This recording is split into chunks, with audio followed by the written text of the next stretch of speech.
We often hear about the past, but sometimes it's essential to revisit it, especially when it brings to light the heart wrenching tales of wrongful convictions and the tragic execution of innocent lives. What's up, y'all? It's your girl Kay, the host of the Infamous Ones, a true crime podcast, but y'all already knew that. All right, y'all. So we're going to have a transparency moment here. I know you guys were looking forward to a new episode this week, and I am as well. Trust me, I am excited to share that the episode is going to be something truly special, an extensive deep dive that you don't want to miss. But you are going to have to wait a week. Between preparing for the Missing Ones new podcast and doing the research on this case for the infamous ones, I figured that the best thing to do would be to give you guys a flashback episode because the next week's episode is so intense and so thick. When I tell you there are so many murderers in this one family alone, there were at least four murders from one family. So I want you guys to enjoy this flashback episode this week and get ready for next week because that episode, yeah, it's going to be at least a two-parter. I'm not even going to lie to you guys. It's a lot of research that goes into that case. Like I went down a serious rabbit hole that took me down another rabbit hole that took me down another one. Alice in Wonderland wasn't even prepared for that shit. So enjoy this flashback week. We're going to discuss Marcellus Williams, the man that many people believe was wrongfully convicted and executed. I'll see y'all next week with a new episode. Peace. Every life is precious, and every life has a purpose. If that's the case, why execute an innocent man? You are now listening to The Infamous Ones, a true crime podcast hosted by Kay on Spotify.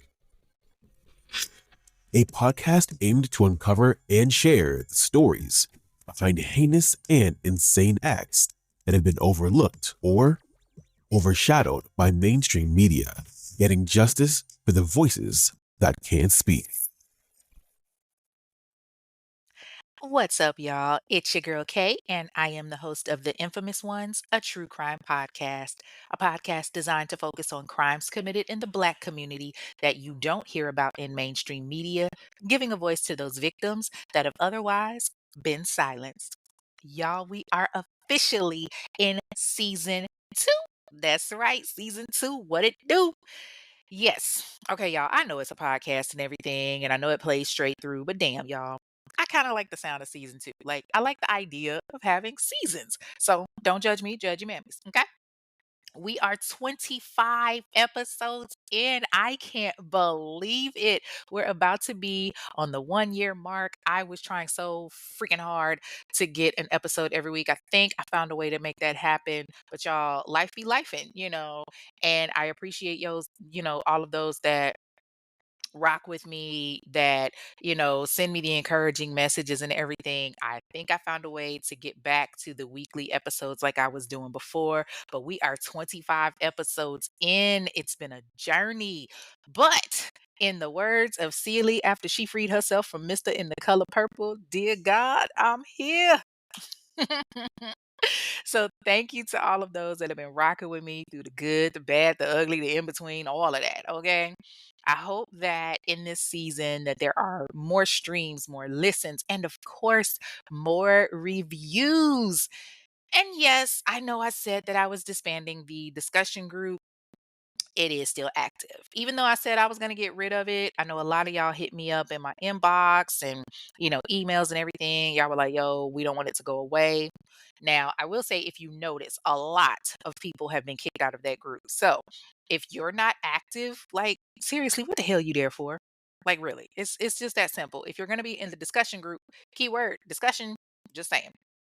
So, for those of you that are still here in the private discussion group, thank you. I would much rather have 10 or 15 of y'all that are actually active than 300 of y'all that just sit there every week and don't say shit. So, thank you for those that do. Now, with that being said, I am so excited for this new season. Got some new cases, crazy stories, and I mean crazy stories, new episodes. I've got some great new liquors and wines that I want to try, some really good snacks, of course, because y'all know how I am about my snacks. Oh, And I got merch. Yes, I've got infamous shirts and mugs, bags, and everything. I'll drop the email later with how to order because you got to actually order through the Facebook group, the discussion group. Yeah, yeah. Y'all see what I did there? Yeah. In order to get the merch, you got to be in the discussion group. But I am so excited for everything that is in store. Oh, speaking of store, y'all, I went and got this bottle of wine. Ooh, Jesus Devonte Christ, it is so good. So it's called Red Decadence Chocolatier. It's kind of a cheaper wine, but it tastes so good. Like I got a feeling I'm about to be buzzed tonight, okay? Like I took a sip of it and I swear I felt like I was eating one of those chocolate Tootsie Pops. That's how good it was. So, y'all know I got my popcorn and junior mints tonight to get me through the episode. I need to know what y'all are sipping on. What happened? When y'all are leaving these reviews, y'all know y'all supposed to tell me what y'all sipping on so that way I can try something new. Y'all leaving your girl hanging. Like, come on now. Anyway, y'all ready to get into it? Y'all know what time it is. Let's get it. This week's case is a special one that a lot of people have sent me emails and messages on. It's something that I've been following for a while now.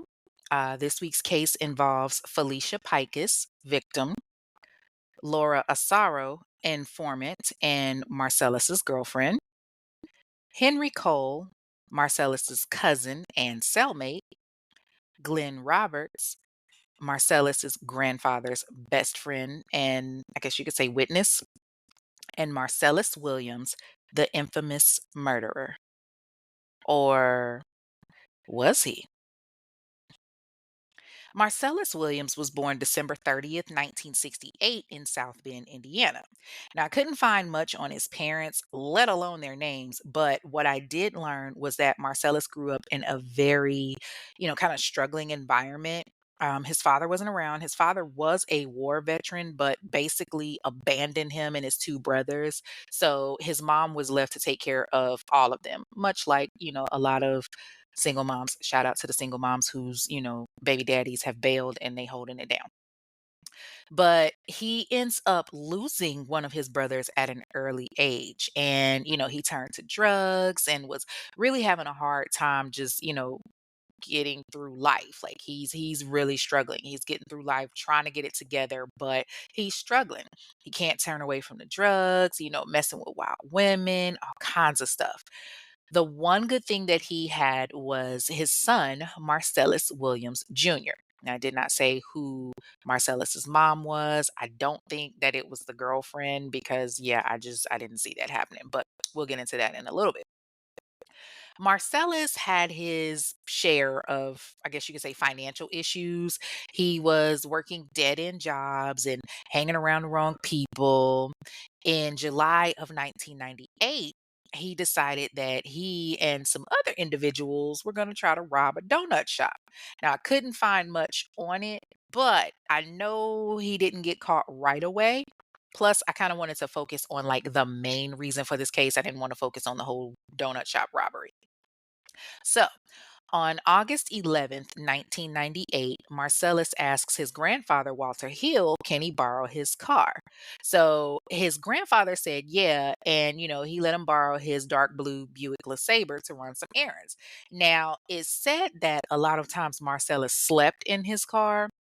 I don't know how true this is, but that's what some of the court documents were saying. So Marcellus borrows the car and he drops his girlfriend Laura Asaro off to her mother's house around 8:30 that morning, and then he drives the car to this bus stop and he decides to catch a bus to University City. Now, Marcellus was really needing money, so he was trying to find a house to break into. So he leaves the car by the bus stop and he catches the bus. And once he gets off the bus to University City, he decides that he's just going to go to a random neighborhood and break into a house. So he comes across the Ames Place neighborhood, which is like this gated community, and he goes to Kingsbury Boulevard. Now, with the gated community, cars couldn't get in or out, but of course, people could walk through no problem. So he stumbles on the 6900 block of Kingsbury Lane onto the house of Felicia, Gale, and Picus. Felicia Gale Ann Picus was born February 6th, 1956, to George and Veronica Gale. She was the second of eight children. Ooh, Jesus. She had five brothers: William, Sanford, Andrew, Samuel, and Christopher. And she had two sisters, Sydney Beth and Emily. She got her journalism degree from the University of Illinois. She married Daniel Picus, which was her childhood sweetheart. He was a radiologist at Barnes Jewish Hospital. They were married for like 18 years. So, they were in it for the long haul. This wasn't no, fly by night. She worked for the St. Louis Post Dispatch, which was a newspaper in St. Louis, Missouri, from 1981 to 1992 as a reporter. And in 1992, she resigned and became a volunteer and an advocate for the disadvantaged. She tutored children and, doing the fighting for all the different social causes. Like, she was really out there on the scene. Her boss, Ellen Gardner, or her former boss, said that Felicia, AKA, she went by Leisha. Leisha was small in size, but she had a really big heart, and she wasn't afraid to stand up for what she believed in. Now, Leisha was a little itty bitty thing because she was all but like 5'1", but she had this really long, pretty hair, and everybody knew her by her Birkenstocks. Yo, I rocks with that. I love Birkenstocks. I know it's weird and like very grungy kind of, but I like Birkenstocks. Anyway, she was liked, like well liked pretty much by anybody that she worked with, the staff. She worked a lot with the police. Pretty much everybody said that she was a very sweet and genuine person. She had really gotten close to this one family who was kind of like struggling, and they had three daughters. She would take the daughters to the symphony, bake cookies with them, tutor them, all of that. She was even there for their family when one of the daughters was killed in a car accident. So, that tells you what type of person that she was. She was described as somebody that was very sensitive to others. And, she was one of those people that could see the good in people no matter what. Like, no matter what you did, she's going to try to find the positive. She's going to try to find a way to spin it to make you a good person. Baby, she better than me because some people on this planet, I just want to give a giant fuck you because ain't no good in you. You know what I'm saying? But you got good people on the planet like her. One of her last letters to reporters stated, "Evil likes to sniff out a person's weakness and attack from there." That's some deep stuff. On the morning of August 11th, 1998, Felicia had gotten up early to go for a run. When she was done, she stopped by her neighbor's house for a bit and visited. Hey, girl, what's going on? All of that.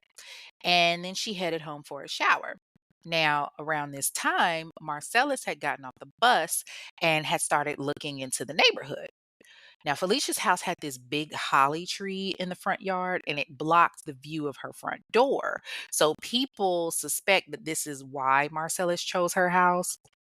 So he walks up to her door and he knocks, but she's upstairs in the shower, so nobody answers. So he goes to a window pane near the front door, breaks the window with a chip hammer, then reaches in and unlocks it and goes inside of the house. So Felicia is still upstairs in the shower, and Marcellus goes upstairs to the second floor, and he can actually hear the water running. Now, this is where I feel like this is so much bullshit because it states that according to prosecution, Marcellus heard Felicia in the shower, went downstairs, rummaged through her kitchen, found a large butcher knife, and then just waited for her to get out of the shower. So Felicia is in the shower. She hears the footsteps and she gets out of the shower and she calls out, "Hello? Is somebody there? Who's there?" So she throws on a purple shirt and she heads downstairs, and Marcellus is downstairs with this knife just waiting. And he's not making any noise. Like, this entire time that she's been in the shower, he's waiting. But she goes down the stairs, and Marcellus is standing by this mirror. And he's like, "Oh shit, if I can see her, then that means she can see me." So he grabs her and just attacks her and starts stabbing her and cutting her. He stabs her in the right forearm, tearing off like a large piece of her flesh and showing her bone.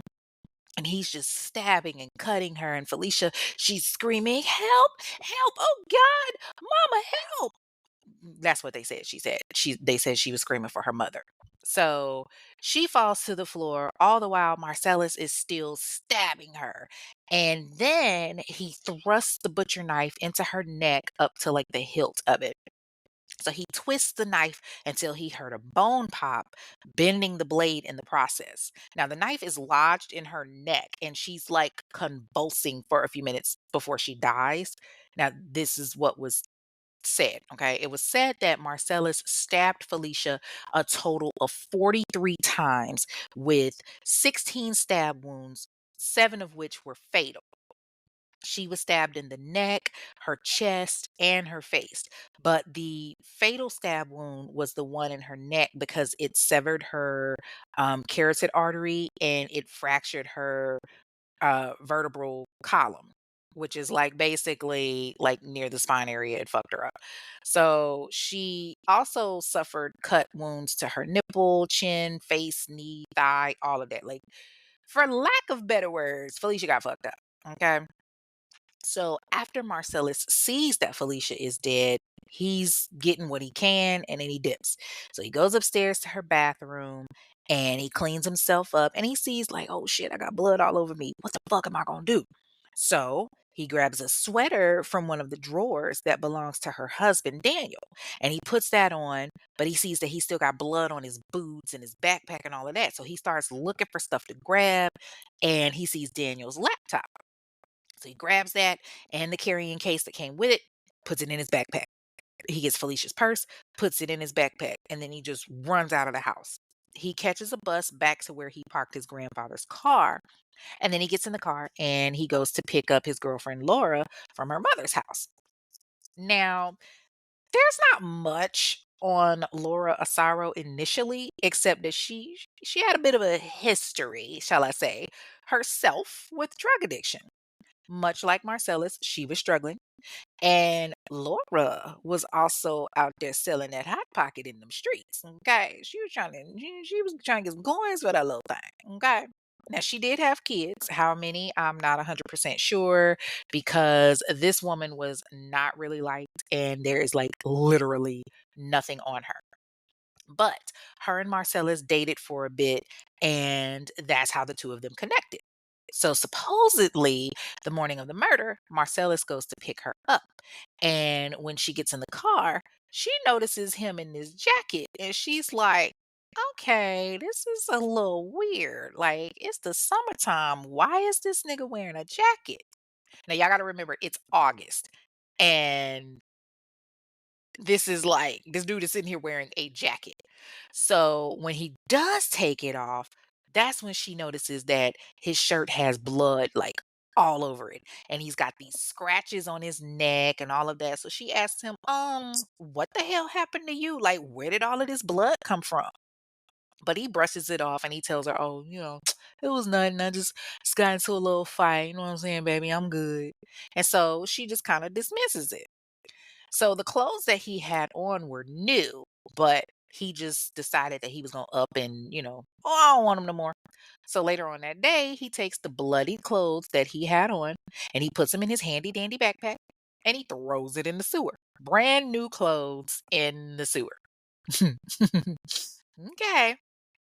Now, maybe I'm just tripping, but if this man killed someone and went up to her bathroom to clean himself up, took the time to go through the drawers and take a sweater or jacket or whatever, don't you think he would have changed completely? Especially since he was getting on a bus all bloody and shit and got blood on his shoes and whatnot. I mean, that would only make sense, right? Like you covered the blood on your shirt. So wouldn't it make sense to say, oh, okay, I got blood on my shoes and shit. Let me change that too. Or, let me put on some different pants or something and make yourself look like, something else. But that's not what happened. Okay. Apparently, it only makes sense in my head. But anyway, so Marcellus takes this backpack that's full of his bloody clothes and he throws it in the drain and it's never seen again. And that same day, Laura, she sees this laptop sitting in the car and she's like, baby, where you get this laptop from? But Marcellus doesn't answer her question. So the next day, Laura gets up and she needs to get some clothes out of her man's trunk. not your clothes is in the trunk of his car. Okay. So she walks to the trunk of the Buick, and Marcellus is like, fuck. He remembers what's in the trunk because the purse is in the trunk of the car. So he tries to stop her, but she's too quick. So she opens the trunk and she sees this purse and she snatches it up and she hot as fish grease. Marcellus, what the fuck is this? I know you ain't had no bitch in this car. You better not be fucking around on me. Like she starts going through it, trying to get answers, and she finds Felicia's ID. Y'all, this girl turned into Joy from Friday. Like, who the fuck is that bitch? No, ask that bitch for the money. Like that kind of shit. But Marcellus, he's playing it cool. And she's questioning him, who the fuck is Felicia? Where the fuck you get this ID from? And he's just like, baby, it ain't what you think it is. Hell no, I ain't fucking around on you. Nah, girl, that purse belongs to this lady that I killed. I do not believe that nigga just randomly said some shit like that. But okay. So he's like, nah, baby, I needed some money. So, I went to her crib and I tried to break into her house. I ain't know she was home at first, but I heard her in the shower. So, I waited for her in the kitchen and I grabbed a butcher knife and I just waited on her to get out the shower and I killed her. And then when she came downstairs, I stabbed her and then I put my hand over her mouth and I just kept stabbing her in the neck and twisting the knife and everything till she died. And Laura, she's floored. She's just in utter shock. And he asks her, like, yo, you want this purse? Like, it's got some good coupons in it. And Laura, she just can't believe what she's hearing. Like, she can't believe that her man is a criminal. She's like, "Oh my god, I can't believe you would do that. I don't want anybody's dead person's purse. No, I have to tell the police." Y'all know that's some bullshit.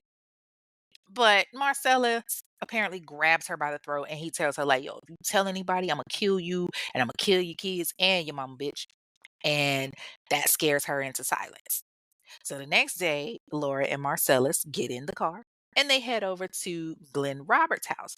Now, Glenn lived at 5016 Emerson, which was on the same street and in the next block down from his grandfather's house, Walter Hill. Now, Walter Hill was one of Glenn's best friends, and that's where Marcellus sold him the stolen laptop.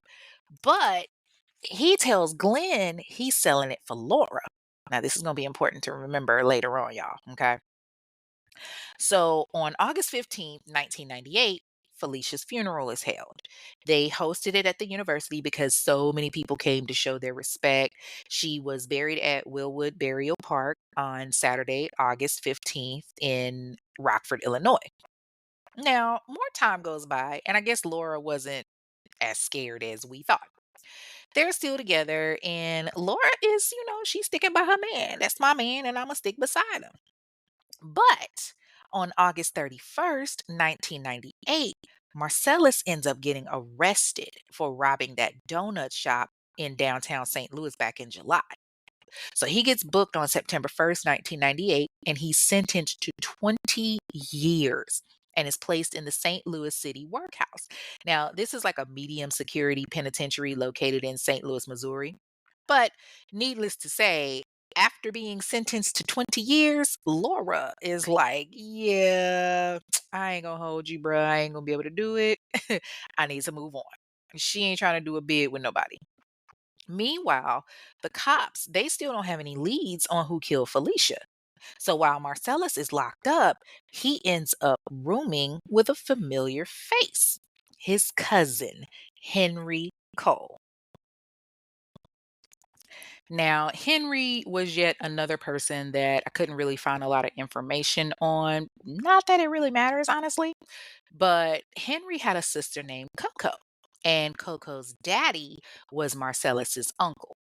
Now, cousin Henry, he came in around April of 1999, which is about roughly, 6, 7 months after Marcellus got locked up. And while Henry was there, Marcellus is, kicking back. They, chopping it up. They cousins. They catching up. What's going on with the fam? How it been? Damn, homie, you got locked up too. All of that. Henry's been there for about a month. And one day he and Marcellus, they're sitting and watching TV. That's been, like I said, it's been about, roughly about 6, 7 months since well, more like 8, 9 months since Felicia's death, but about 6, 7 months since he's been in there. And at this point, her family decided to put out a reward for the capture of the killer. Daniel Pikus, which is Felicia's husband, offers up a $10,000 reward. So Marcellus and Henry, they're sitting there watching TV and they see this. And about 30 minutes after it goes off, Marcellus starts popping off. He bragging and talking about how he pulled it. And Henry's like, nigga, stop lying. You ain't do shit. But Marcellus is adamant. He tells his cousin, oh, I did that shit. Yeah, I laid that down. I did that. Now, this is all according to Henry. Okay. So Marcellus is supposedly still harping on it. And Henry's there for, another few weeks. And Henry's like, oh, I can do some things with this money. So he listens to Marcellus talking his big shit. He's telling Henry how Felicia was fighting like a motherfucker. And, oh, yeah, that little bitch was fighting her ass off. And Henry is just secretly taking notes, just waiting on the opportunity. And he didn't have to wait long because on June 4th, 1999, Henry Cole is released from the St. Louis City workhouse. And homie goes straight to the cops, calls the cops in University City. Say, man, listen, I got something to tell y'all. It's about that white lady that's been on TV, that dispatcher chick. I know who killed her. And he tells them everything that Marcellus told him. He's like, listen, this guy that I was rooming with at workhouse, yeah, that's my cousin. His name Marcellus Williams. He told me he the one that did it. Now, according to Governor Mike Parson, Henry starts talking about stuff that happened in the murder that only Marcellus and the authorities knew about. So time is going on, and November 29th, 1999, Laura, his ex, who is newly single because her man is doing time in prison for the donut shop robbery, she's out there and she back on the whole stroll. She back selling that hot pocket, y'all. She got to get them coins. So, she like, hey, $50, you can hit it. One day, though, she get a little sloppy. So she's out there trying to sell her little cookie and whatnot. And she goes and tries to get her some money, but it turns out that the trick she tried to get is a cop. So he arrested her for prostitution and he brings her in. Now, remember, y'all, she is a prostitute, okay? She a hoe. She done been in that jail several times. So he brings her in and she's like, listen, I can't go to jail. I got kids. I can't go to jail, okay? Okay. So, like, check this out. I know you brought me here, but I can help y'all if y'all can help me. I know about that white lady that was killed in University City. And the cops are like, really? What you know about that, Laura? And Laura's like, listen, my ex-boyfriend did it. He told me that he killed her. And the investigators, they come in and they're like, so your boyfriend killed Felicia Pikus. And she's like real nonchalant. She's like, I mean, I really don't know nothing. I was just saying that because I didn't want to go to jail.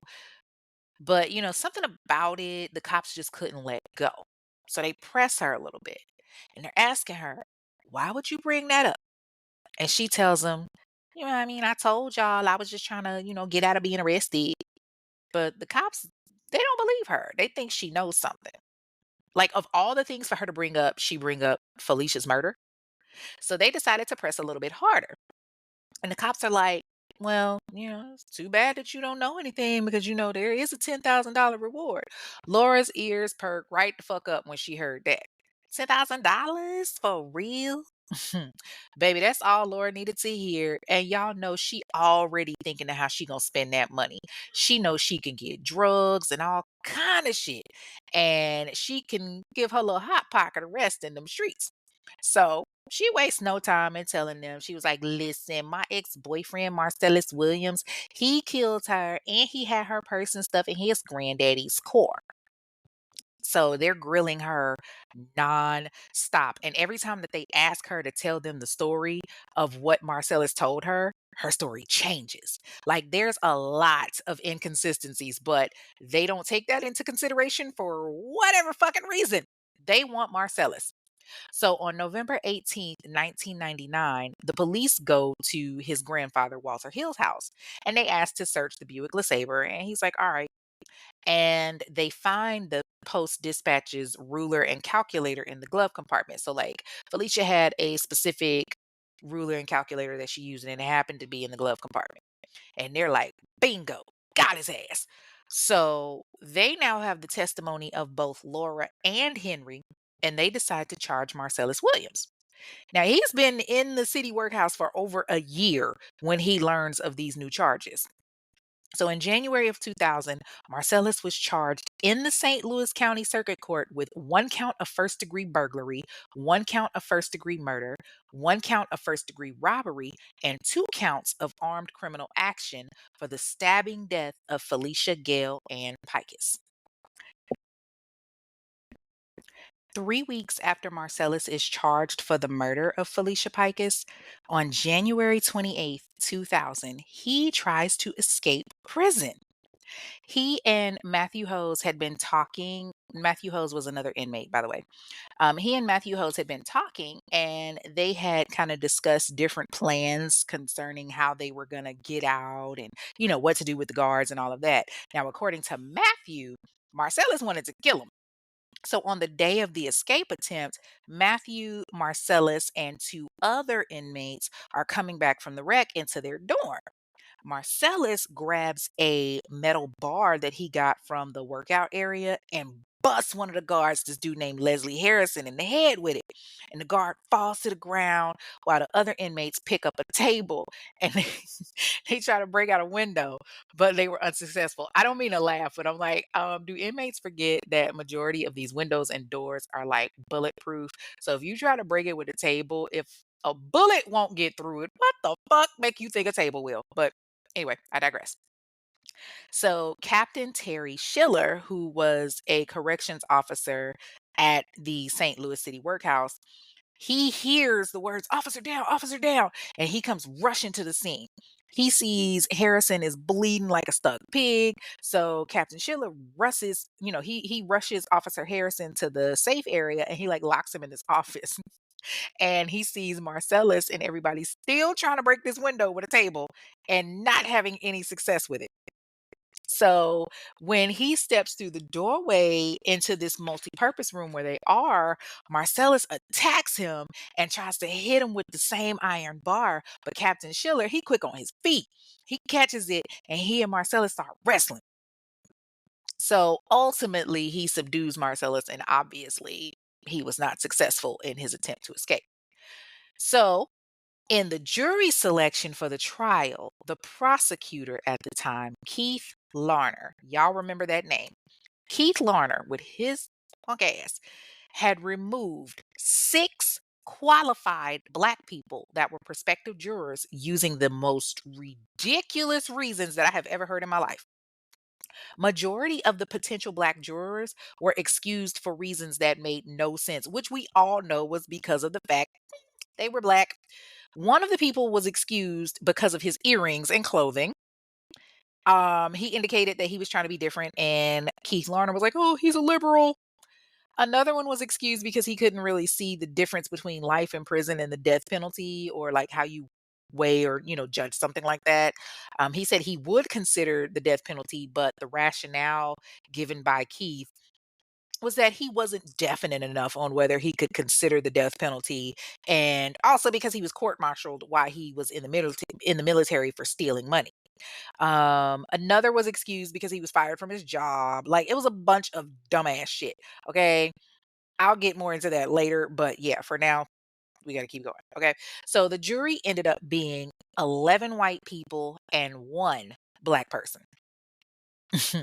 Y'all see where I'm going with this, right? Okay. So his trial begins in 2001, and it's kind of janky from the start. Marcellus got some of the greatest attorneys. Okay, he's got Lawrence Comp, Lane Cardarella, who they let it be known like, we are fighting for you. Larry was the supervisor of the Capital Habeas Unit in the Office of the Federal Public Defender for the Western District of Missouri. Now, if you remember, I was telling you about Glenn Roberts. He was the one that purchased the stolen laptop that Marcellus brought him. Glenn was one of the key witnesses in the prosecution case. But the courts wouldn't let the defense ask any of the questions that they wanted to ask him, which was disappointing because there was one key thing that Glenn said that I truly believe helped the defense and not the prosecution, which is why I think they would not let them ask that question.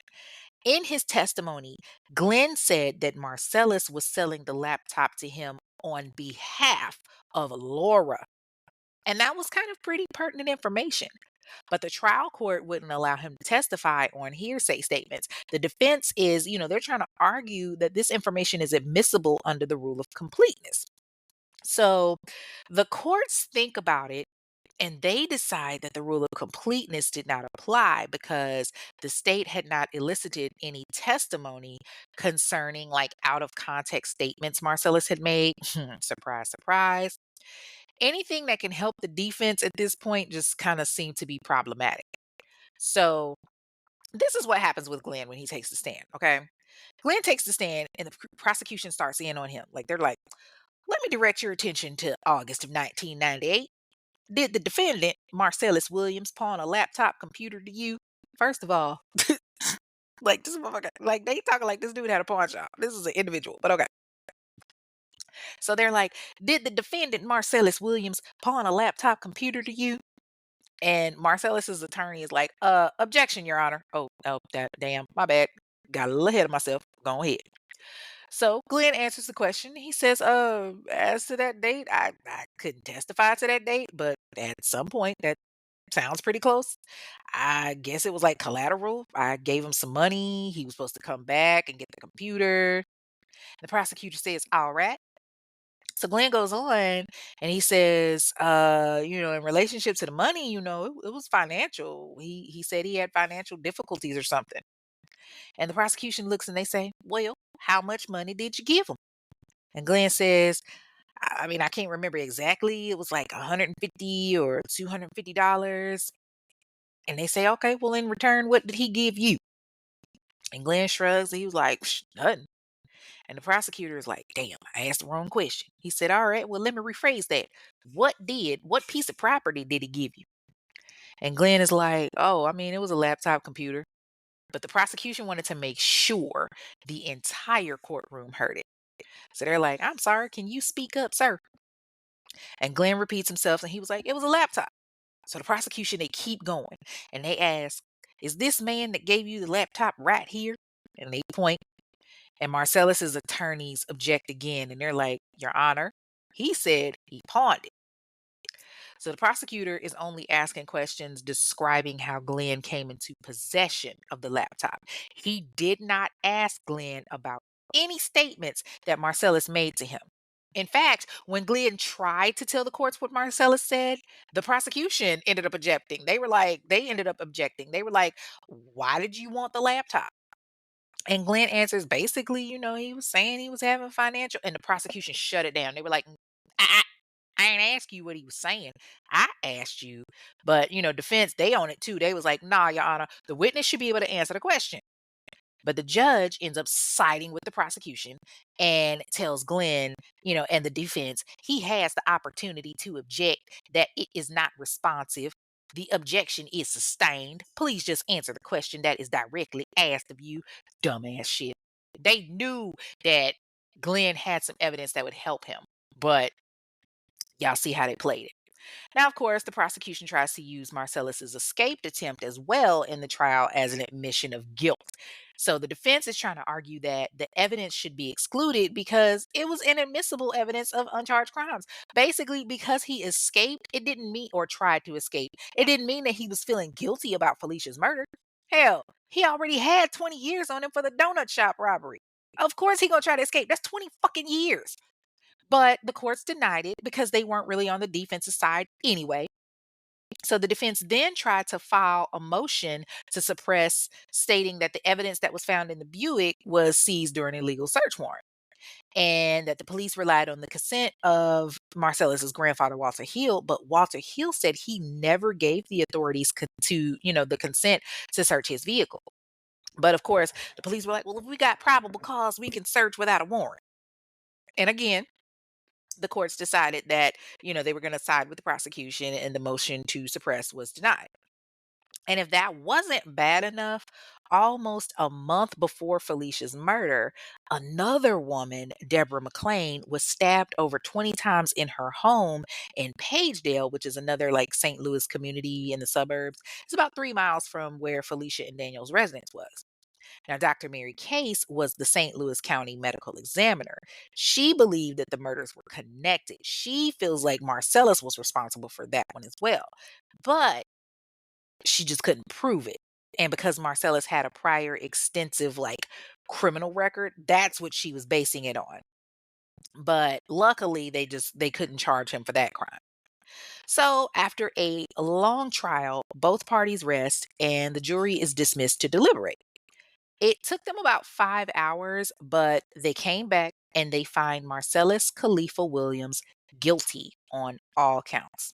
They, of course, have to deliberate for the actual sentencing, and both the victim's family and friends speak, as well as Marcellus's family and his kids and his mother and his grandfather. It took the jury all of 90 minutes. They come back and they sentence him to death. He was sentenced to death for the murder, 30 years for the burglary, life for the robbery, and 2 30-year sentences on the armed criminal action, all to be served consecutively. And Marcellus Williams is set to be executed. On December 17th, 2014, the Missouri Supreme Court schedules Marcellus's execution date for January 28th, 2015. Almost immediately, Marcellus's defense team files a motion to have the DNA testing redone. The Innocence Project gets involved, and in comes attorney Tricia Rojo Bushnell. But of course, the federal judge claims that it's frivolous and they dismiss it. Luckily, on January 22nd, 2015, just a week shy of his execution date, the Missouri Supreme Court issues a stay of execution. This actually gave the courts more time to file motions for the additional DNA testing. So after this is done, on April 26th, 2017, the courts decide it's frivolous and they once again reschedule Marcellus's execution date, this time for August 22nd, 2017. Now, here's where shit gets real shady. So, after the second execution date was set, Marcellus's defense attorneys file a motion to have the DNA retested because they learned that the DNA found on the murder weapon didn't even match Marcellus at all. You would think that would be enough to prove the petition, but no. The Attorney General, Josh Hawley's office said, we still got enough evidence without the DNA on the knife to convict him. Really? Like, seriously, what evidence do you have? Like, thank God for the governor at that time, Eric Greitens. Hours before the execution was to take place in 2017, he issues a stay of execution. He stated flat out, look, a sentence of death is the ultimate permanent punishment. To carry out the death penalty, the people of Missouri must have confidence in the judgment of guilt. In light of new information, I'm appointing a board of inquiry in this case. This was great because it gives the defense a fighting chance to get Marcellus off. So, for those of you that don't know, the Board of Inquiry is specifically designated for officers when investigating allegations of any type of substandard performance or misconduct. So clearly, the governor agrees there's some funny shit going on with this case. They're finding out about the witness testimony being questionable. They're finding out that the fingerprints on the knife isn't even Marcellus's. They're finding out that the jury selection was real shaky. They are ready. All they need is the Board of Inquiry to confirm it.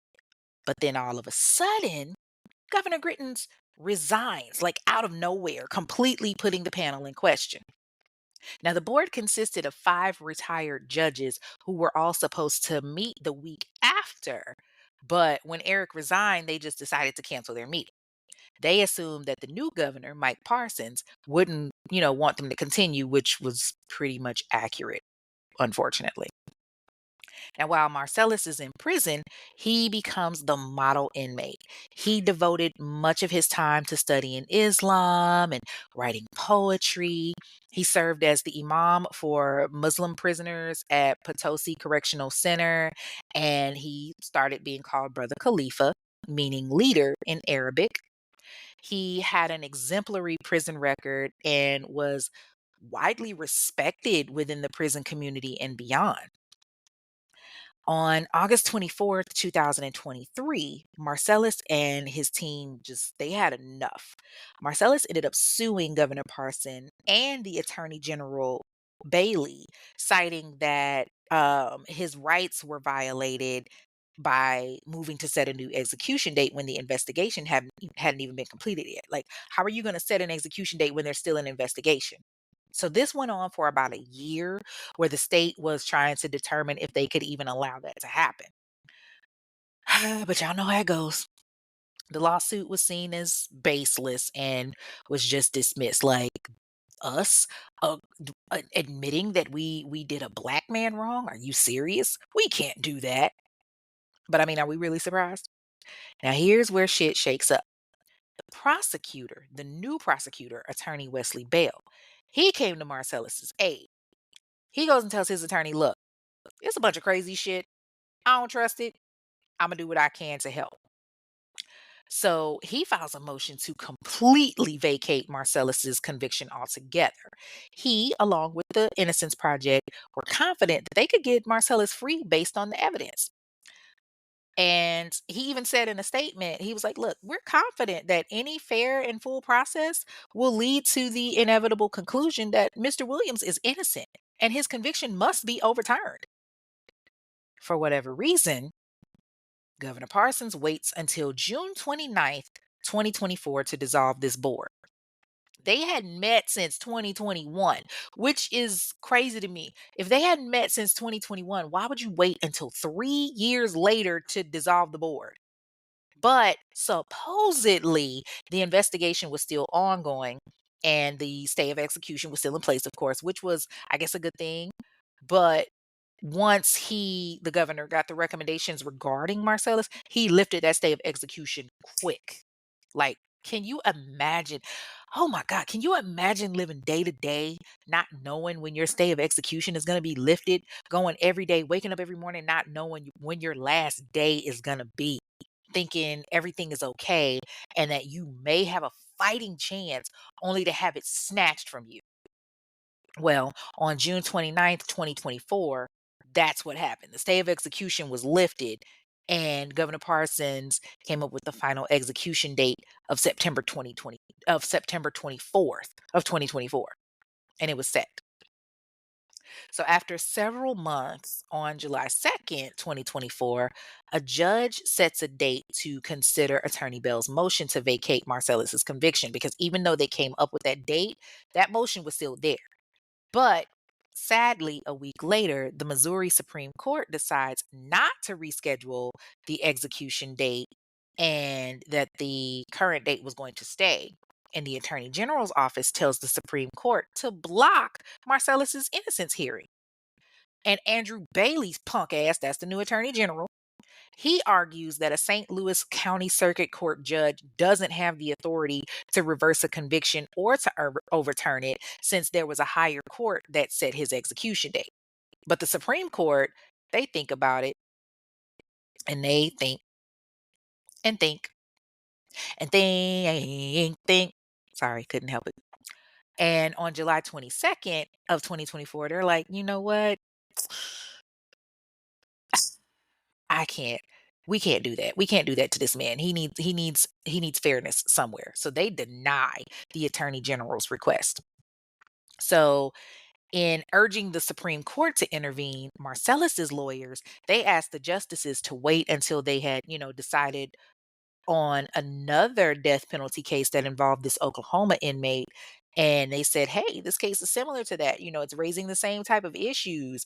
The ever present undercurrent of residual doubt as to, Mr. Williams' innocence plagues this case, even as his execution date looms. They're basically saying, look, y'all have fucked up before. We see that there was a similar case where a man was taken off of death row, where the Innocence Project stepped in and got him free. We think that it's the same with Marcellus. Marcellus's conviction and death sentence were secured through a trial that was riddled with constitutional errors, racism, and bad faith, much of which only came to light recently. His conviction is a grave miscarriage of justice. Executing him would be unthinkable, an irreversible travesty. On August 21st, 2024, the hearing is held, and out of nowhere, Marcellus pleads no contest to the first degree murder charge. The prosecution tried to argue that the DNA evidence that was going to prove that he was innocent wasn't necessarily factual and it could have been contaminated, yeah, by your own people. So the judge vacates Marcellus's original conviction and Marcellus enters an Alford plea and was given life in prison without the possibility of parole. And if you're asking, okay, what's an Alford plea? I'll tell you. It's a guilty plea in which a defendant maintains their innocence, but they admit that the prosecution's evidence would likely result in a guilty verdict if it was brought to trial. So basically, Marcellus is saying, all right, I am innocent. I know I didn't do this, but I know that the prosecution got enough on my ass to send me to prison and to probably kill my ass. So I'm going to just go ahead and plead guilty so that way I don't die in prison or so that way I'm not executed. And ultimately, it takes him off of death row. And then on top of that, Felicia's own family came forward and they're like, look, we don't want Mr. Williams to be executed. We don't believe in that. Like, literally, you have the victim's own family telling y'all this. So I know y'all are thinking, if he was given life without parole, then how did he end up executed? Just hours after the recommended sentence, the attorney general once again intervened. And the judges just decided, no, we're not going to have that. He can't have the Alfred plea. He can't take that. No. And they rejected. So on August 28th, 2024, a second hearing is held, and they spent about 6 hours questioning Keith Larner. Now, remember, he's the former prosecutor. So they're questioning him about his mishandling of the case and how his fingerprints ended up on the murder weapon. Yes, you heard me right. Why did this fool's fingerprints end up on the murder weapon? Because he admitted that he handled the knife without gloves several times because it was proper protocol at the time. So the prosecutors and Marcellus's defense attorneys, they each spoke for about 2 hours and they're begging the judge to like, you've got to set aside Marcellus's execution. And Wesley Bell, he's the current prosecutor. He's reminding everyone of how the St. Louis County Prosecution's Office has a history of excluding Black jurors, and that ultimately Marcellus's constitutional rights have been violated. Like, yo, the Keith Larner admitted that not only had he mishandled the knife, which was the murder weapon, but he destroyed the bloody fingerprints that were at the crime scene and removed Black jurors based on their race. These are all constitutional errors that undermine the conviction. And Wesley is basically saying, like, hey, this man needs a new trial. They fucked up. We're trying to make this right. Let's fix this. So ultimately, it seems like the prosecution and the defense are, about trying to get justice the right way. But Governor Parson and his little slithering ass sidekick Bailey, the attorney general, they're just about saving face and winning at any cost. And the attorney general actually says, well, the state of Missouri, crime victims for whom the case goes on for decades without resolution, and the criminal justice system are all harmed by endless litigation of meritless claims. And this is where I start to think, No, you done fucked up, right? No, no, no, no, no, no, no, no, no. You know you done fucked up, right? yeah, it wasn't shit about that meritless. Y'all fucked up and you know it. But of course, Attorney General Andrew Bailey wasn't trying to let people know that they had a major fuck up on their hands. So this man files a RIP application blocking the court's ability to rescind the Alfred plea of Marcellus getting life without parole, and ends up leading the circuit court judge to schedule the August 28th evidentiary hearing. He tells them it's in the interest of every Missourian that the rule of law is fought for and upheld every time without fail. Can we say bullshit? Like, it just don't make sense to me. Why are y'all blocking this man so hard? Why not just admit you fucked up? The whole thing is bogus. Let's call it what it is. Mike Parson, you would much rather kill a man than admit, like, hey, we fucked this up. You had opportunity to fix it, but you chose not to. Now, Marcellus is interviewed, and in one of his final interviews, he talks about how he feels about the back and forth with the execution date and his innocence and everything, and how he feels about what's going to happen overall. Y'all take a listen. Whatever Allah determines, you know what I'm saying, I'm satisfied with it. Whatever, so I already been right there at that moment. And what I'm saying, there's nothing changed about it. I'm still, like I said before, I don't believe in the system, the criminal justice system. I don't believe in it, what I'm saying, to that degree. But I know that it can be used for good as well. So if good come out of it for me and for my family and for all those that's been supporting me, then all praise be to Allah. There's a little supplication that the Prophet Muhammad, peace and blessing be upon him, he used to say, "Oh Allah, if life is good for me, then give me life. If death is good for me, then give me death." You know what I'm saying? So that's how I feel. You know what I'm saying? I say the same supplication. So yeah, I'm at peace, of course. A last minute clemency request was filed by Trisha Bushnell just days before Marcellus's execution was to happen. Now, remember, Trisha Bushnell is with the Innocence Project. Thousands of people signed the petitions. Attorneys were contacting the governor, pleading, please do not kill this black man. He is innocent. Hashtag Marcellus Williams trended everywhere. The appeal was denied just an hour before his scheduled execution of 6 p.m. Trisha, she condemned the decision of the clemency denial, stating, Missouri is executing an innocent man. That is not justice. And we must all question any system that would allow this to occur. Tonight, we all bear witness to Missouri's grotesque exercise of state power. Let it not be in vain. This should never happen, and we must not let it continue. On September 24th, 2024, Marcellus is prepared for execution. His last meal was chicken wings and tater tots, which he ate at 10:53 a.m. Why in the hell was his last meal so early? Jesus, I'm sorry. That that kind of just struck me as odd. Like, why was it so early in the morning? Like, the fuck? I ain't trying to eat no chicken wings at 11 o'clock in the morning. Anyway, sorry. Okay, I'm back on track. Sorry. Anyway, he had his last meal and he was then visited by Imam Jalahi Kasem from 11:01 a.m. to about 12:32 p.m. The Imam accompanied him to the execution room along with his son Marcellus Jr. His last words were, all praise be to Allah in every situation. Marcellus Williams was executed at 6:10 p.m. at the age of 55 by a lethal dose of pentobarbital on September 24th, 2024 at the Eastern Reception Diagnostic and Correctional Center in Bonne Terre, Missouri. That very same night, Travis Mullis was executed in Texas for killing his 3-month-old son in 2008, marking the third of 5 executions scheduled within a week's time in the U.S. Five executions, y'all, within a week.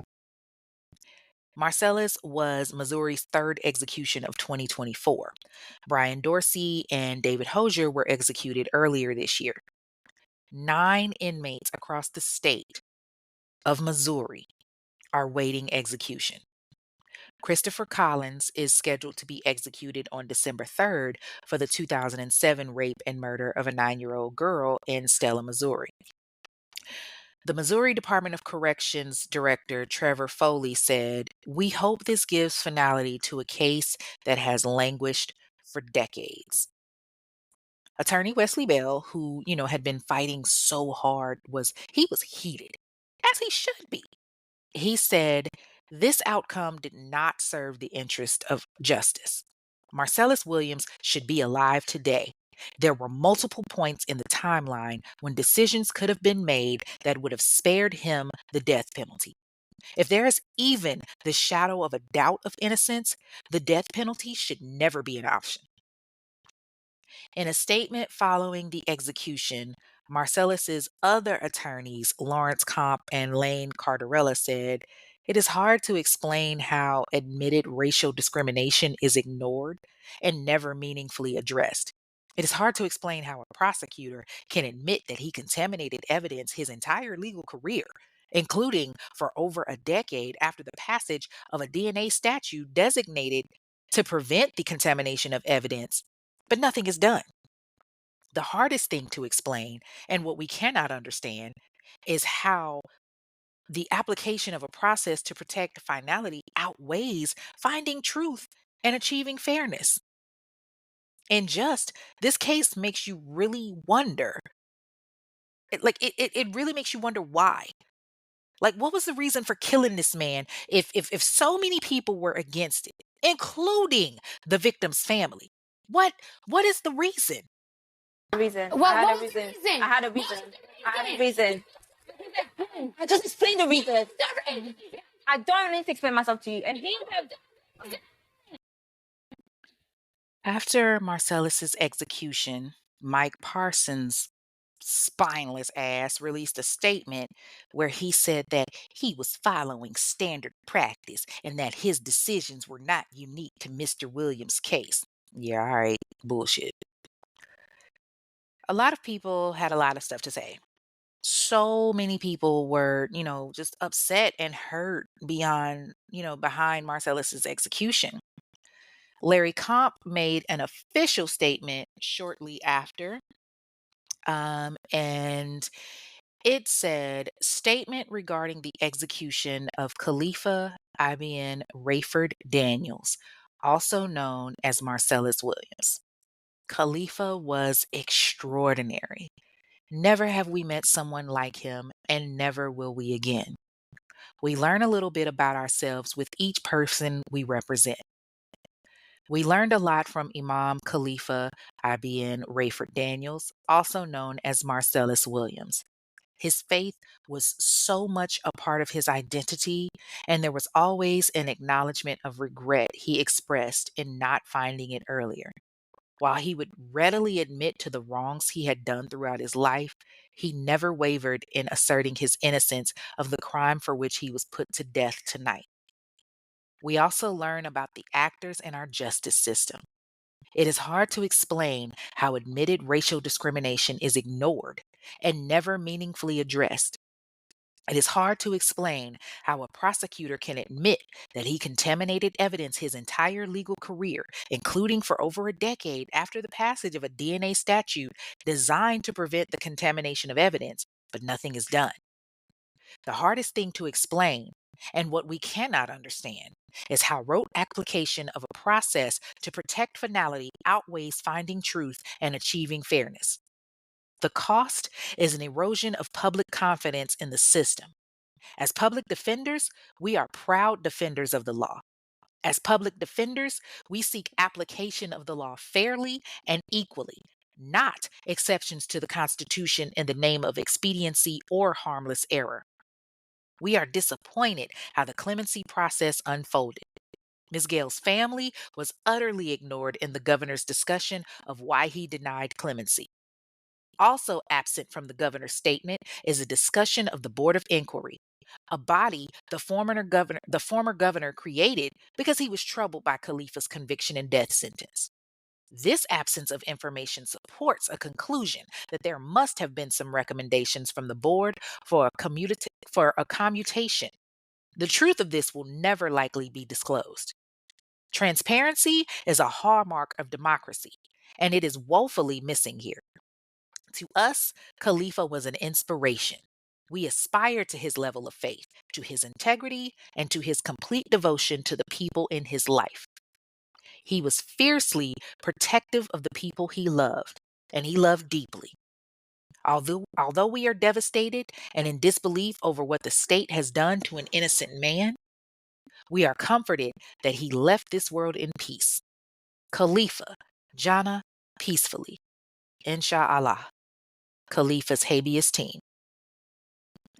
The Innocence Project also released a statement saying, "Tonight, Missouri executed an innocent man. Our hearts are with the family and friends of Marcellus Williams and Felicia Gale, who have suffered unimaginable loss and trauma. Mr. Williams' story echoes that of too many others caught in our country's broken criminal legal system. A black man convicted of killing a white woman. Mr. Williams maintained his innocence until the very end. His conviction was based on the testimony of two eyewitnesses who were paid for their testimony. No DNA evidence linked him to the crime, and the current St. Louis County prosecuting attorney acknowledged that errors made by the trial prosecutors, including mishandling the murder weapon and intentionally excluding Black prospective jurors in violation of the Constitution, contributed to a wrongful conviction. Nonetheless, the Missouri Attorney General's office relentlessly pursued Mr. Williams' execution and opposed clemency. The Attorney General and Missouri Governor Mike Parson, who ultimately denied the request for clemency, ignored the wishes of the victim's husband, who has consistently made clear that he opposed the death penalty for Mr. Williams. We are profoundly grateful to everyone who joined our fight for justice. As United States Supreme Court Justice Thurgood Marshall, who, before his appointment to the court, also fought for the lives of Black men condemned to death, once said, America can do better because America has no choice but to do better. So, whatever happened to Henry Cole and Laura Asaro? Well, after Marcellus's convictions, Laura went on to her life. She went on to live her life. She was working at McDonald's as a cashier and a cook. And of course, she went and got her a new little boyfriend, and eventually she got engaged. I'm assuming that she got clean, but around like 2008-ish, she got sick and started suffering from depression, heart conditions, cancer symptoms, high cholesterol, anxiety, high blood pressure, you name it, she had it. She became disabled on May 31st of 2009, or, around that time anyway. She ended up getting fired from McDonald's because she couldn't perform her closing duties because of the pain that she was having in her chest. So she ended up leaving there and started working a part-time position at a school cafeteria from August of 2011 to about May 2012. When the school year ended, she stopped working and she applied for SSI, but was denied. They decided that Laura was able to perform work, but she told them that it was becoming too difficult for her to work because of depression. And she claimed that she was affected by the meanness of her coworkers and the children at the school. And sometimes she would have to leave her station to go and talk to her caseworker so that they could try to calm her down and so that she could take her medicine. And she said that she didn't like taking her medicine while she was at work because it made her confused and, it was messing with her job performance. Laura also claimed that she had meltdowns at work during the school year. And, some of her coworkers would see that she was struggling and, sit with her. And, she was kind of all over the place because she talked about how working took her mind off of her problems. And when she worked, she didn't suffer from depression or anxiety. But then she also talked about she was depressed because she was at work. Made no sense. She talked about how she hated leaving her house because she thought that, something was going to happen and how she didn't want to be homeless again. And she talked about how she didn't want to drive because she thought that she would get into an accident and how she had to be with somebody when she was shopping so that she could feel safe. Okay, y'all see a pattern here? See, I think that this is karma kicking her ass because she was carrying all that shit for all of them years. Like, I'm sorry. I think that Laura Asaro had something to do with this woman's death because the fact that Marcellus came out of nowhere and said that he was selling the laptop on behalf of Laura and Laura was the one to give the cops this information. There was nothing found, no DNA of Marcellus is found on the knife. I'm gonna get into that in a second. I'm about to give some shit away. But I feel like Laura is behind it. Ultimately, she ended up dying February 6th, 2019. Henry Cole also passed away. The irony is his family came forward and said that he had a history of lying to the police and that his story about Marcellus that he gave to the cops was fabricated. Marcellus's other attorneys argued that both informants stood to benefit from their cooperation with the prosecutors and that their stories somehow, would change all the time or they were conflicted with other details about the killing. Both witnesses are dead, so they can't testify in the new trials. They were flat out liars. Neither of them revealed any information that was, either included in media accounts about the case or already known to the police.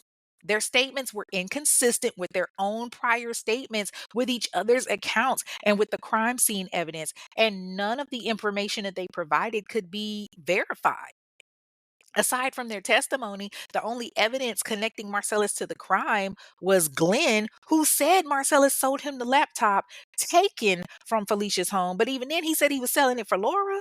So why the hell did no one ever look into Laura? Why did they strike Glenn from saying that on the record? Okay, now here's where I have to speak my piece on things, okay? A lot of things. So y'all better buckle up, all right? Let's talk about the jurors that were struck because they were black by good old Keith Larner. Keith was a major problem, from the jury selection to the mishandling of the murder weapon and getting his own fingerprints on it, by the way, because he handled it barehanded, even with him losing fingerprints. Like, come on.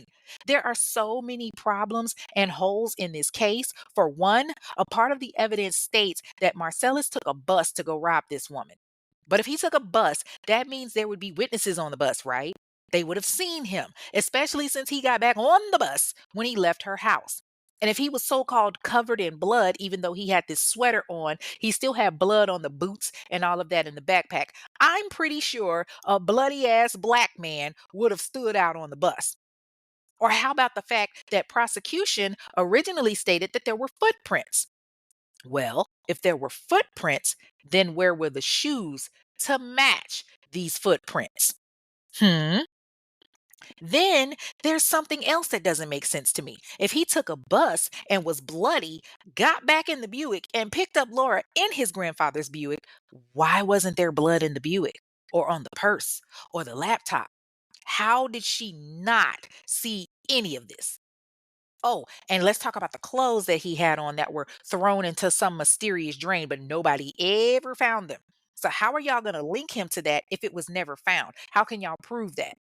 Y'all are just going based off of what Laura says. Then they tried to say that the reason why his DNA wasn't on the knife is because he was wearing gloves. So, with all of this, it sounds like you have no matter of fact proof that he did it. And besides mishandling evidence, Williams' attorneys were adamant that Keith Larner's testimony helped prove that he struck 6 of 7 black potential jurors from the original jury pool due to their race, leaving one black member on an otherwise all white jury, thus denying William a chance to be tried before a jury of his peers. Y'all, this is Missouri. Race has always had a twisted history when it comes to the death penalty. Black people are disproportionately executed, 38 of 99 in Missouri, over 3 times the statewide population.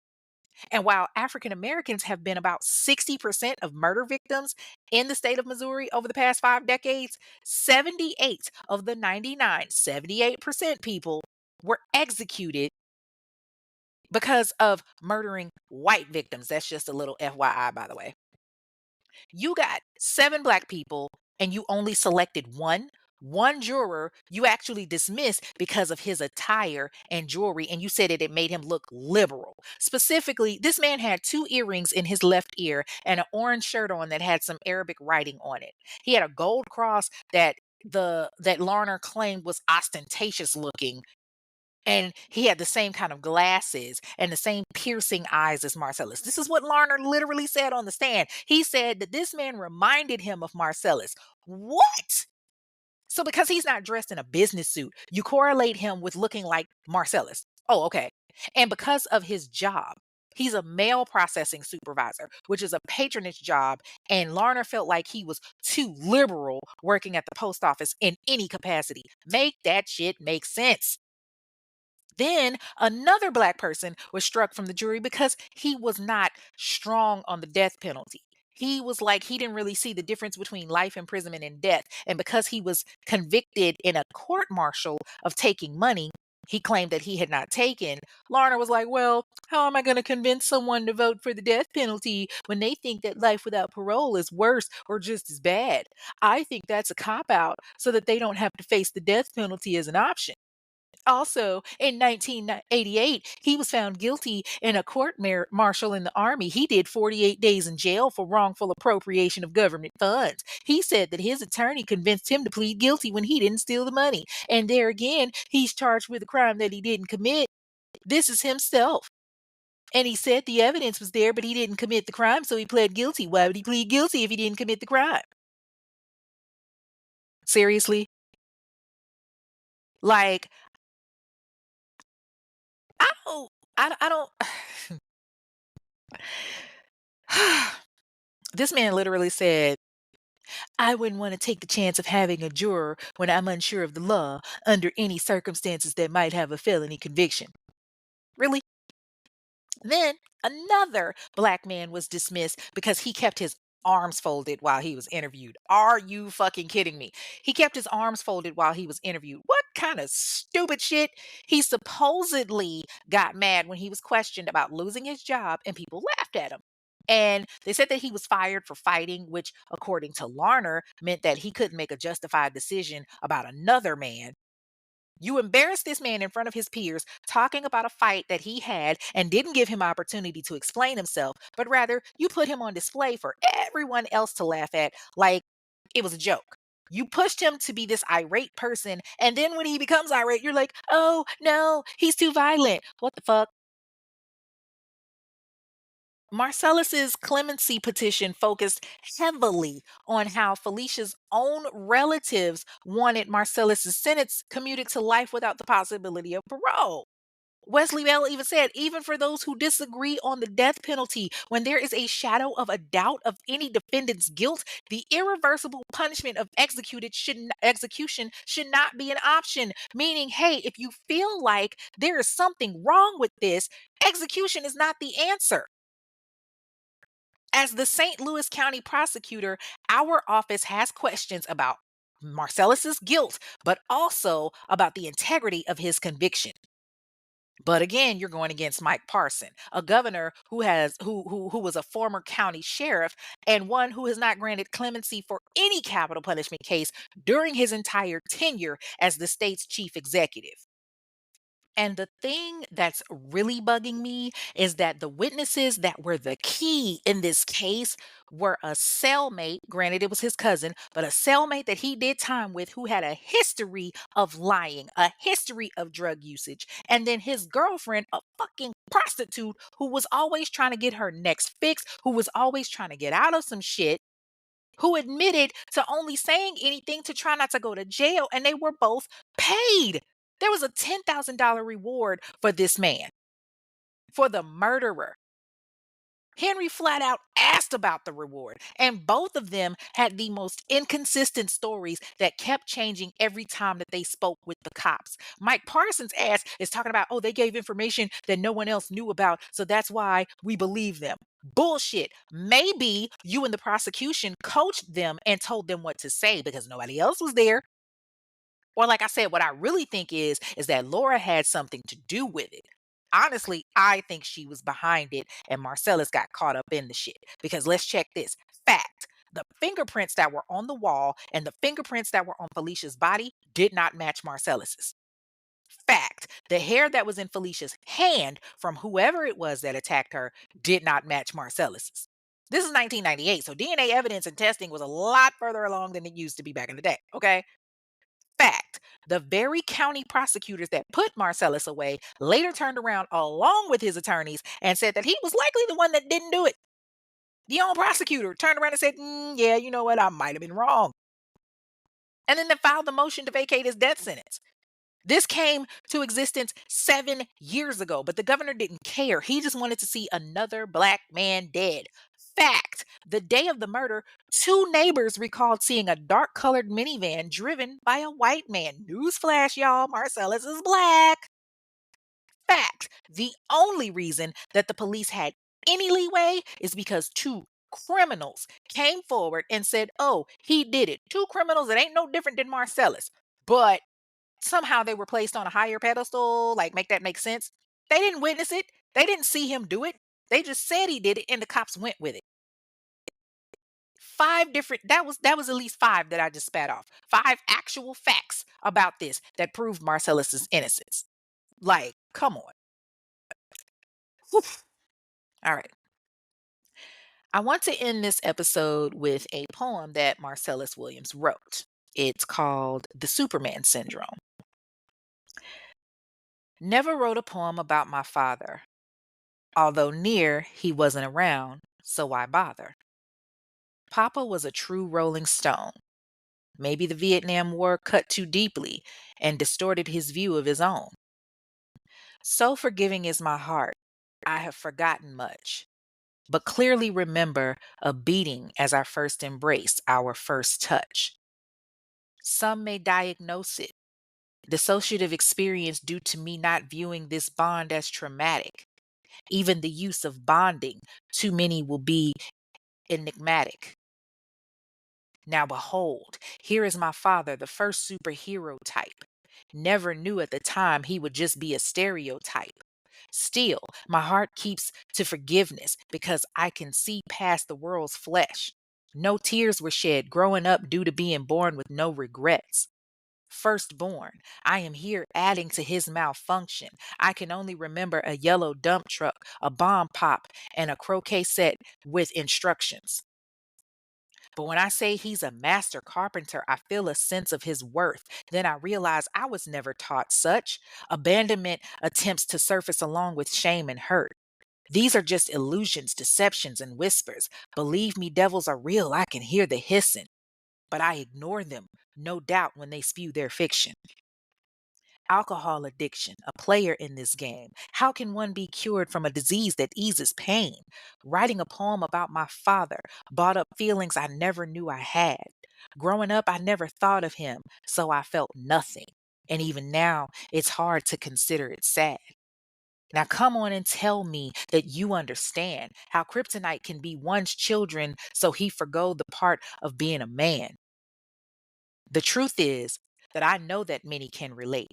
Not so the rectification of my soul, so I refuse bitterness and I reject hate. Therefore, he still deserves respect and kindness as he is the parent, a divinely prescribed order shunned by many, but for my heart, so necessary and apparent. Rest in power, Marcellus Khalifa Williams. That is all for this week's episode of The Infamous Ones, a true crime podcast. You can follow the show on the various streams on Instagram and TikTok at Infamous One Podcast. And that's a number one, by the way, not spelled out. And you can leave a review there. On Twitter, it's Infamous One Pod, where you can also leave a review. On Facebook, you can join the private discussion group, the Infamous Ones discussion group. Again, let me tell y'all about this discussion group. I kicked a bunch of non-active people that were in that group out of there. So if you join the group, just answer the questions and participate. Like I said, I'd much rather have 10 people that love talking about true crime than 200 or 300 folks that don't do shit but just sit in there and take up space. Call me bougie, whatever. I don't care. Oh well. I had a page for people to friend request, but apparently Facebook decided to shut it down. So yeah, I don't know. The show streams on multiple streaming services like Odyssey, Apple Podcasts, iHeartRadio, and so on and so on. So, leave a review. It only takes a few seconds. The reviews matter, people. And of course, got to give y'all some of the reviews that I had. This one comes from Spotify. It's from Cat Eyes and it's on the Leicester Street Massacre episode. It says, great episode. This man is insane. And the fact that he's continuing to avoid the death penalty after taking 6 lives is insane. He tried to behave to get insanity, but he knew exactly what he was doing. I pray those people are resting peacefully. Yeah, that episode was crazy. Like, I was still laughing at the kitchen crib thing, but that yeah, dude was nuts. And I feel like now that's a case where the death penalty should apply for sure. The next one actually came from Audible from Lernia Marie. And it says, my first time, but definitely not my last. OMG, I don't know what I was expecting, but this was great. The storytelling was informative and entertaining. Note to self, don't listen to this podcast in public. I was literally laughing out loud in the middle of the grocery store. You definitely have a new fan. Girl, get your laugh on in the middle of the grocery store. Listen, I listen to podcast episodes when I be in the store making groceries. So get your giggle on, honey. Laugh out loud. That's what you're supposed to do. I'm glad that I'm entertaining. Oh, and for the first time, I got a review in my email. Now, it didn't have a name, but it says, I am 69 and never really listened to podcasts. I came across yours and love it. You are so entertaining. Not only do you provide all the important details, but do it in an entertaining way. I grew up in Los Angeles and can relate. I've tried to leave you a review, but can't find how to do it. Plus, looked for you in Facebook and again can't find you. All right, so this is what I was thinking about doing. What I'm probably going to do is create a public Facebook group where people can just specifically leave reviews, or, like I said, you can continue to, email, Instagram, X, Facebook, TikTok, Apple Podcasts, Spotify, Audible, however you listen to it, leave a review there. Okay. If you want to support the show, or if you're feeling the spirit, meaning that liquor, there's something in this liquor, or rather this wine, click the link at the bottom of the screen from whatever app you're listening to this episode on and hit listener support to subscribe. The subscriptions are like 99 cents and they give you access to stuff that the listeners don't get from behind the scenes and all that good stuff. Again, I am doing merch. You can find out information about the merch by joining the private Facebook discussion group, Infamous Ones discussion group. If you want to donate, you can do that as well via the Cash App at Infamous One Pod. That's $INFAMOUSONEPOD. Donations do go toward new recording equipment. Listen, people, I got to get a new mic because damn. But y'all can always donate to the snack fund if you want to. And shout out to my popcorn donators. Y'all know y'all are freaking awesome. I gotta check that Cash App because apparently Cash App is closing accounts left and right. I don't know what y'all did to piss Cash App off. I don't know if it's got something to do with this little settlement thing, but they are shutting down accounts, baby. Okay. But they didn't shut me down. So again, that's $INFAMOUSONEPOD. If you have a case that you want to hear more on that you feel has been ignored in the Black community, if you want to inquire about ad space, or if you want to leave a review or simply just be like, hey girl, hey, send an email to infamous1pod@gmail.com. That's INFAMOUSONEPOD@gmail.com. Once again, people, please share, share, share. This podcast is so dope. We are in season 2, bitches. And that's some really big shit. So keep sharing, y'all. Until then, y'all know what it is. I'm your girl Kay. Thank you for tuning in. And I will see y'all next week, I promise, with a new episode. Peace.